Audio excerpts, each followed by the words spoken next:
Hello అందరికీ welcome back to కాంతం కోడలు అనస్వల్ 2.0 channel. ఈరోజు లంచ్లోకి ఏమేమి ప్రిపేర్ చేశానో చూసేయండి.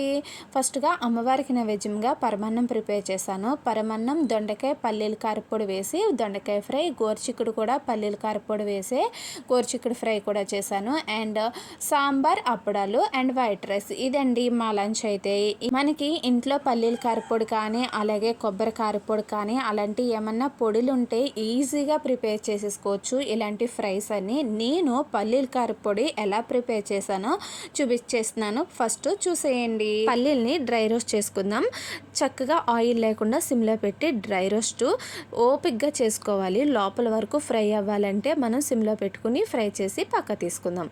ఇదే పాన్లో ధనియాలు కూడా 2 స్పూన్స్ వేసుకుని ఫ్రై చేసి పక్క తీసేసుకుందాం. ఇవి కూడా సిమ్లోనే పెట్టి ఫ్రై చేసుకుందాం. ఇవి ఫ్రై అయిన తర్వాత ఎండుమిర్చి అలాగే వెల్లుల్లిపాయలు, రాళ్ళుప్పు కూడా వేసుకుని ఫ్రై చేసుకుందాం. ఇవన్నీ బాగా ఫ్రై అయిన తర్వాత పక్క తీసేసి బాగా చల్లారిన తర్వాత మిక్సీ పట్టుకుందాం. నేను ఇవన్నీ బాగా చల్లారిపోయినాయి. ఇప్పుడైతే మిక్సీ పట్టుకుంటాను.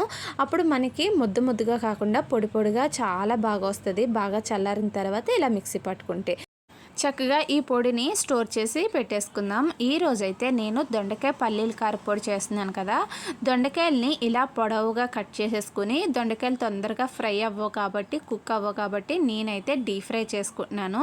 డీప్ ఫ్రై కోసం ఆయిల్ వేడి చేసేసుకుని పొడవుగా కట్ చేసుకున్న దొండకాయ ముక్కల్ని ఫ్రై చేసుకుంటున్నాను. మరీ ఎక్కువగా దొండకాయల్ని ఫ్రై అవ్వక్కర్లేదు, జస్ట్ ట్రాన్స్పరెంట్ అవుతే సరిపోతుంది ఈ దొండకాయ ముక్కలు.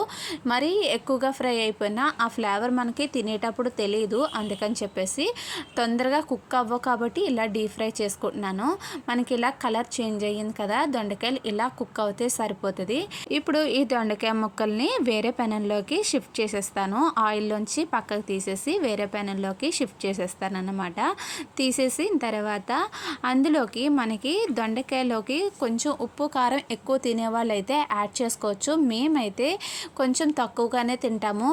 ఇంకా చిన్నపిల్లలు కూడా ఉన్నారు కాబట్టి నేనైతే ఉప్పు కారాలు తక్కువ వేస్తాను. అండ్ దొండకాయ ముక్కలు, కొద్దిగా కరివేపాకు అండ్ పల్లీల కారపొడి రెడీ చేసుకున్నాం కదా, ఆ పల్లీల కారపొడి కూడా వేసేసుకుని ఒక 5 మినిట్స్ సిమ్లో పెట్టుకుని అటు ఇటు తిప్పుకుంటూ దొండకాయలకి మొత్తం పల్లీల కారం పట్టేంత వరకు ఇలాగా ఒక 5 మినిట్స్ అయితే ఫ్రై చేసుకుందాం.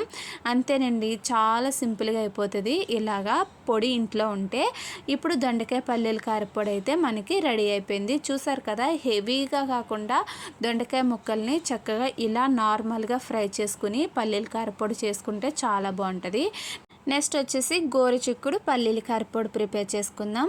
మామూలుగా పెనం పెట్టేసి కొద్దిగా ఆయిల్ వేసుకుని, లేత గోరుచిక్కుడు అయ్యాను కాబట్టి నేనైతే ఇవేమీ ఉడకబెట్టలేదు, జస్ట్ ఫ్రై చేసేసుకుని తర్వాత పల్లీల కారపొడి యాడ్ చేద్దామని చెప్పేసి శుభ్రంగా కట్ చేసేసుకుని వాటర్లో వేసి కడిగేసి అవైతే కొద్దిగా ఆయిల్ వేసుకుని అప్పుడు గోరుచిక్కులు వేసేసి మూత పెట్టేసి మగ్గ పెట్టేసుకుంటున్నాను.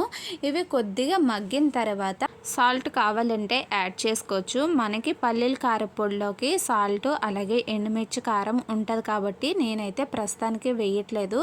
గోరుచిక్కుడు ఫ్రైలోకి నేను తక్కువగానే వేస్తున్నాను. పిల్లలు కాబట్టి కారం ఉప్పు కొంచెం తక్కువ తింటారు. అందుకని చెప్పేసి నేను కారపొడి అలాగే ఉప్పు ఏమీ వేయకుండా గోరుచిక్కులు బాగా ఫ్రై అయిన తర్వాత అందులోకి పల్లీల కారపొడి కొద్దిగా కరివేపాకు వేసి బాగా మిక్స్ చేస్తున్నాను.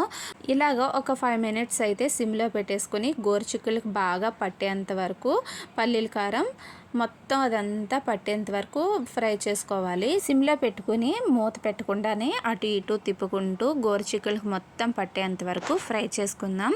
ఈ పొడి ఒక్కటి ఉంటే చాలు, మనకి ఏ ఫ్రై అయినా ఈజీగా చేసేసుకోవచ్చు, టేస్టీగా ఉంటుంది.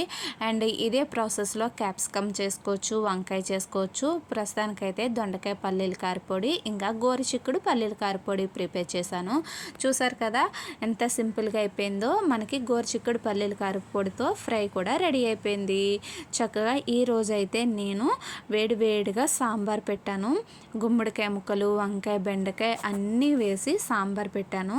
ఇప్పుడు ఈ సాంబార్లోకి మనకి దొండకాయ పల్లీల కారపొడి అలాగే గోరుచిక్కుడు పల్లీల కారపొడి పెట్టుకుని తింటే టేస్ట్ అదిరిపోద్ది. ఇంకా నేనైతే వీటితో పాటు అప్పడాలు కూడా ఫ్రై చేస్తున్నాను. ఈ సాంబార్ ఉంటే అప్పడాలు చాలా ఇష్టంగా తింటారు. పిల్లలైనా మనకైనా చాలా ఇష్టం కాబట్టి నేనైతే అప్పడాలు అప్పడాలు కూడా ఫ్రై చేసేస్తున్నాను. చక్కగా మాకు లంచ్ అయితే రెడీ అయిపోయింది. సింపుల్గా ఒక పొడితో 2 రకాల ఫ్రై, సాంబార్, అప్పడాలు, వైట్ రైస్, అమ్మవారికి పెట్టిన నైవేద్యం పరమన్నం. ఇది మా లంచ్ అయితే. చాలా సింపుల్గా టేస్టీగా ఫుడ్ అయితే రెడీ అయిపోయింది. మేమందరం కలిసి భోజనం చేసేస్తాము. మీకు ఈ వీడియో నచ్చితే కనుక లైక్ చేసి, షేర్ చేసి, సబ్స్క్రైబ్ చేసుకోండి. కాంతం కోడలు అనస్వాల్ 2.0 ఛానల్ని.